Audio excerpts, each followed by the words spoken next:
VMware as a company has always had very formal video production capabilities. We've got an in-house studio, we've got an in-house theater, we've got a whole team that's dedicated to the use of the studio.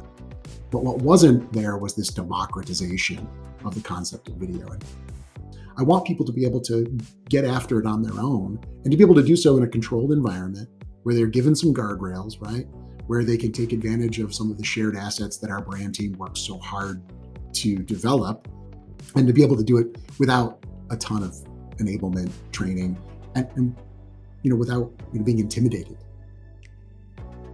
Some of the things that really drove us to Socialive were the quality of the output, right? We hadn't been able to find another platform that was as easy to use for folks who were just joining as guests and presenters, that offered us the same level of quality when it came to video and audio output.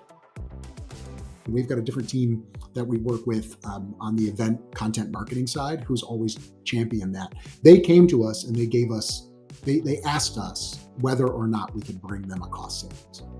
Right? So we did all of our recordings in Socialive using that live to tape strategy that we talked about, where we're recording as though it's live, producing the show, walking through and getting a finished product that we can use and distribute on its own without having to do a ton of post-production.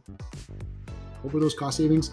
It was definitely six figures, which was no joke, right? So across that many videos, it was probably a cost savings of close to $1,000 per session, which makes a big dent, right?